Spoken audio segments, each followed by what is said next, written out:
मेरे प्यारे देशवासियों, आप सभी को 75वें गणतंत्र दिवस की हार्दिक शुभकामनाएं एवं बहुत बहुत बधाई।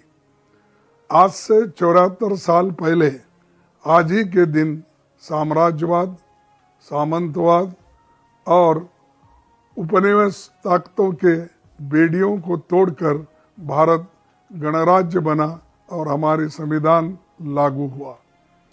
भारत का संविधान भारतीय सभ्यता के सामाजिक, आर्थिक व राजनीतिक मूल्यों पर आधारित है।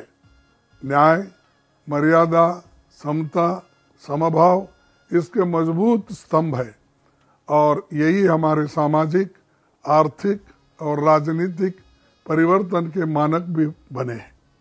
हमारे संविधान ने सभी नागरिकों को मौलिक अधिकार, सामाजिक न्याय और राजनीतिक अधिकार समान रूप से दिया। आज इन अधिकारों पर सरकार के द्वारा ही हमला हो रहा है। संविधान निर्माताओं पंडित जवाहरलाल नेहरू, डॉक्टर बाबा साहब अम्बेडकर, सरदार वल्लभ भाई पटेल, मौलाना आज़ाद व डॉक्टर राजेंद्र प्रसाद समेत जैसे दिग्गजों ने कभी नहीं सोचा होगा कि हमारे संविधान को इस तरह की चुनौती मिलेगी। हम भारत के लोग, we the people of India, जिन्होंने इस संविधान को बनाया, जिसमें दलित, आदिवासी, महिलाएं, किसान और मजदूर सभी शामिल है। आज उन्हीं पर सरकार द्वारा हमला हो रहा है। भावनात्मक मुद्दों की आड़ में ध्यान भटका कर सच को छिपाया जा रहा है। सच क्या है?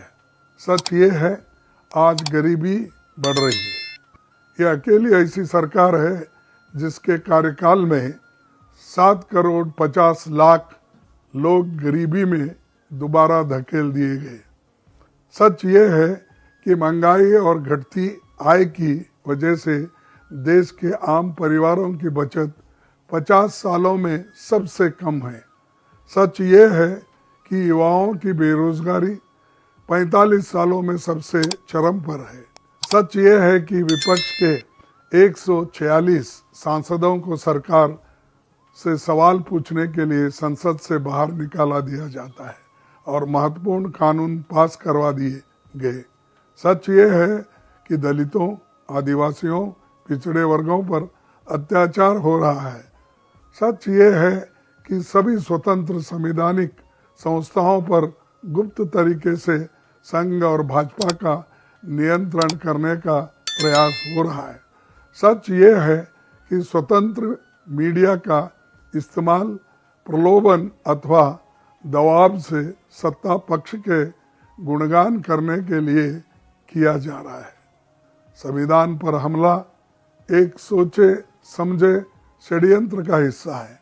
ऐसा वो लोग कर रहे हैं जिन्होंने कभी संविधान का सम्मान नहीं किया, जिन्होंने कई दशकों तक तिरंगा नहीं फहराया, आज वही देशभक्त होने का दावा कर रहे हैं।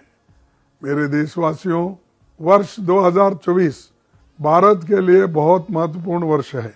ये साल तय करेगा कि हम संविधान, लोकतंत्र और न्याय के मूल्यों को बचा पाएंगे या हम फिर उसी दौर में पहुंच जाएंगे जहां हर एक व्यक्ति समान नहीं होगा, उनके अधिकार समान नहीं होंगे।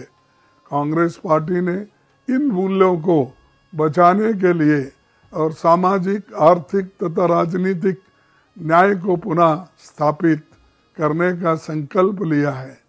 न्याय के 5 स्तंभ, युवा न्याय, भागीदारी न्याय, नारी न्याय, किसान न्याय और श्रमिक न्याय सभी को सशक्त करेंगे और सभी के अधिकारों की रक्षा करेंगे। आइए इस गणतंत्र दिवस पर आज मिलकर न्याय के इस मिशन से जुड़ने का प्रण लेते हैं। तभी हम अपने युवाओं का भविष्य सुरक्षित कर पाएंगे। इसी में संविधान की जीत होगी, इसी में भारत की जीत होगी। एक बार फिर गणतंत्र दिवस की हार्दिक बधाई। जय हिंद।